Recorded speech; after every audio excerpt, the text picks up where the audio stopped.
जमीन विवाद में एक बड़ा फैसला देखने जा रहे हैं जो कि संगीता देवी और देवचंद्र प्रसाद के बीच का है। संगीता देवी ने और उनके पति केशव कुमार गुप्ता ने देवचंद्र प्रसाद से एक घर बनाने के लिए जो है जमीन खरीदा और वो 2003 में। देखिए मामला क्या हुआ कि जो देवचंद्र प्रसाद हैं वो दो भाई थे। ये देवचंद्र प्रसाद जो हैं जो जमीन बेचे ये दो भाई थे और देवचंद्र प्रसाद ये गांव में नहीं रहते थे, बाहर रहते थे और उन्होंने गांव की जमीन को, अपने हिस्से की जमीन को बेच दिया। मतलब जो है देवचंद्र प्रसाद जो है वो क्या किए कि जो अपने गांव की जमीन है वो संगीता देवी के यहाँ बेच दिया। जमीन का रजिस्ट्री हो गया, जमीन का दाखिल खारिज हो गया और इसलिए कि देवचंद्र प्रसाद के पास जो है उनका अपना जमीन का जमाबंदी भी कायम था, इसलिए जमीन का दाखिल खारिज भी आसानी से हो गया। लेकिन जमीन था वो जो चंद्र प्रसाद हैं उनके भाई के दखल में था। उनके भाई के द्वारा जो है जो जमीन दिया गया एक तरीके से, तो आगे का जो पोर्शन है, आगे का जो ये पोजीशन है उससे आगे जो है एक तरह से आगे से अवैध तरीके से वो दखल पोजीशन सही तरीके से नहीं दिया गया। जमीन का जो है पोजीशन वो सही तरीके से नहीं दिया गया और यहाँ पे अपना इनका जो है वो कंस्ट्रक्शन भी जो है करा लिया गया। मतलब जमीन का जो आगे का पोजीशन है वो सही तरीके से उनको नहीं दिया गया। मामला क्या हुआ, चलिए उसको समझते हैं। मामला ये हुआ कि बिक्री वाली जमीन देवचंद्र प्रसाद के भाई के कब्जे में था, हम आपको बता दिए, और वो नहीं रहते थे। उसके बाद क्या होता है कि जो जमीन उनके भाई के कब्जे में था वो उसको देने से इनकार कर दिए और उसको एक तरह से बाउंड्री भी करा लिए और जो है संगीता देवी को सही तरीके से कब्जा नहीं मिला। जो संगीता देवी को कब्जा मिला वो उनके रजिस्ट्री में जो एक तरह से डिफाइन था सारा पोजीशन। देखिए रजिस्ट्री में सबसे बड़ा जरूरी यही होता है कि आप अपना पोजीशन को सही तरीके से डिफाइन कीजिए। अगर आप अपना पोजीशन सही तरीके से डिफाइन करते हैं तो आप मामला देखिए आपको क्या आगे चल के जो कोर्ट में समस्या ना हो, या आगे अगर मामला कोर्ट में या तो जाता है या नहीं जाता, दो में से कोई एक बात हो सकती है, या तो मामला कोर्ट में जाएगा या नहीं जाएगा। हम मामला कोर्ट में क्यों जाएगा, अगर किसी भी तरीके का कोई विवाद नहीं है तो मामला कोर्ट में जाने का कोई सवाल ही नहीं उठता है, ठीक है। तो इसलिए जमीन का जो पोजीशन होता है, जमीन का जो डायग्राम होता है, जमीन का जो चौहद्दी होता है, ये अगर आप सही तरीके से मेंशन कर लेते हैं ना तो आपके पास वो एक पुख्ता सबूत हो गया कि आपने जो जमीन खरीदा, आपने जो पैसे पे किए, आपने जो उनको अमाउंट दिया वो किस प्रॉपर्टी के लिए दिया, ठीक है।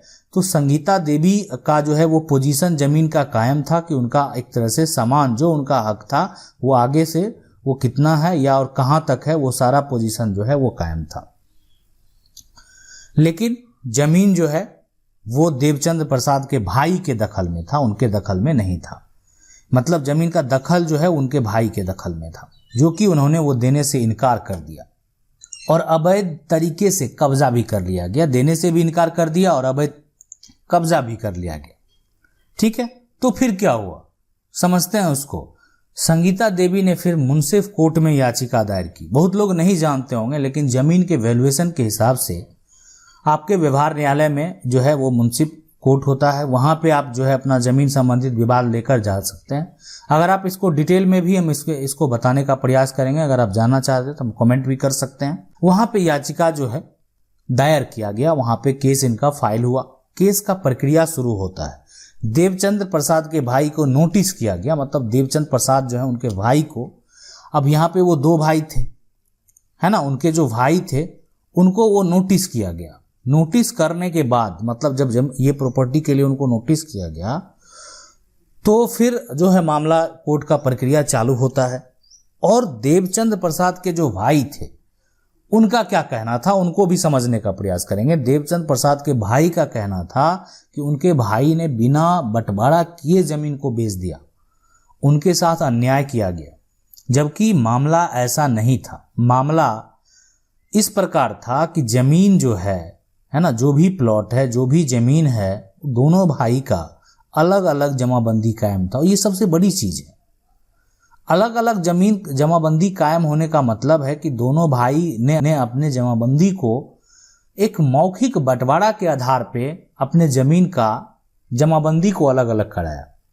अब वो मौखिक बंटवारा का जो कागज है वो भी अगर आपके पास मौजूद है, ठीक है, अगर आप मान लेते हैं आपका वो चला गया तो फिर आपके पास एक सबूत जो है चला गया, लेकिन जमाबंदी किसी का भी अगर अलग होता है, दो भाई का अगर अलग होता है तो बिना सहमति का नहीं होता। तो मौखिक बंटवारा का जो डॉक्यूमेंट था, मौखिक बंटवारा का जो कागज था, उसके आधार पे उसको अलग किया गया, मतलब आधार उसी को बनाया गया और उसी के आधार पे जो है उसको अलग कर दिया गया। तो ये एक मतलब देवचंद प्रसाद के हित की बात होती है कि देवचंद प्रसाद का बंटवारा हुआ, इसीलिए जमाबंदी को अलग अलग किया गया। अगर बंटवारा नहीं हुआ होता तो जमाबंदी अलग कैसे होता?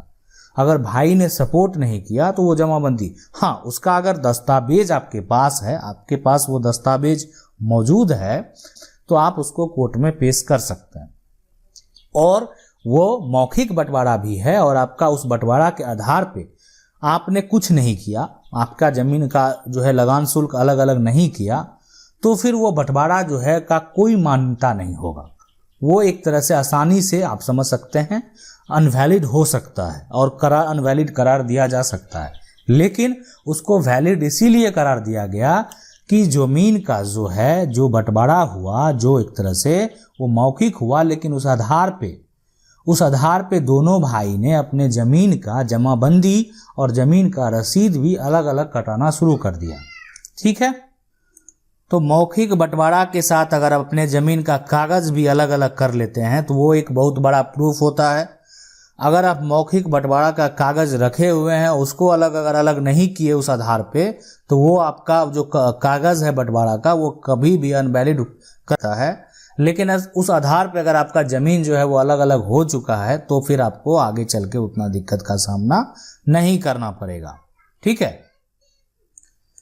तो जब कोर्ट में ये जमीन का विवाद गया तो इसमें सबसे बड़ा पॉइंट यही हुआ कि जमीन का बंटवारा हुआ है, मौखिक आधार पे हुआ है और उसके आधार पे जमीन का जमाबंदी को भी अलग अलग करा लिया गया। दोनों पक्ष से गवाह भी गए, जो कि कानूनी प्रक्रिया होता है, जो कोर्ट का प्रक्रिया होता है।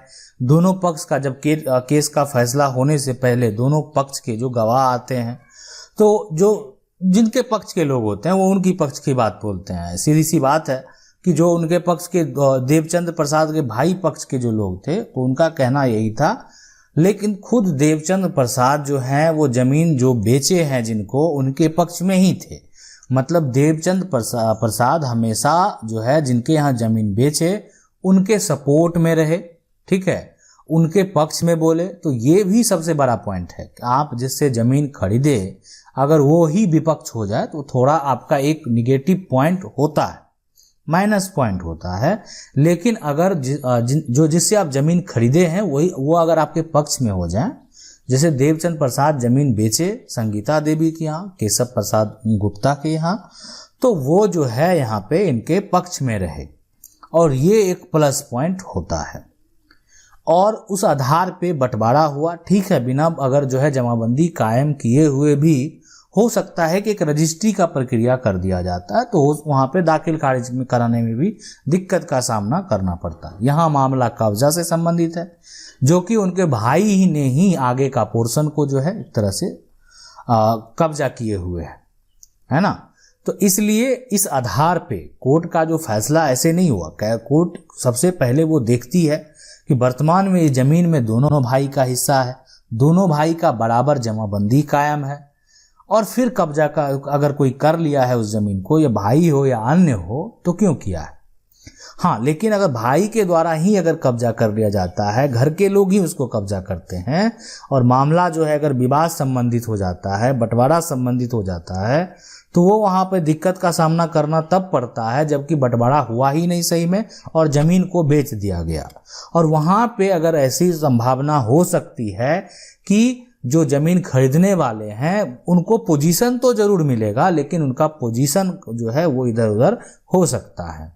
तो ये, लेकिन यहाँ पे पोजीशन वाली बात है, तो पोजीशन वाले जो यहाँ पे जो पोजीशन दिया गया था वो देवचंद प्रसाद के हिस्से को भी साबित करता है कि जो पोजीशन रजिस्ट्री में लिखा गया वो पोजीशन देवचंद प्रसाद के हिस्से का है और उसमें सिर्फ एक मौखिक बंटवारा का ही कागज बनाया गया है और उस आधार पे दोनों जो भाइयों का जमाबंदी भी अलग अलग कर लिया गया। तो इस आधार पे जो है इस कोर्ट का फैसला दिया गया और उस डिग्री के बाद जो है जमीन को खाली करने का आदेश दिया गया।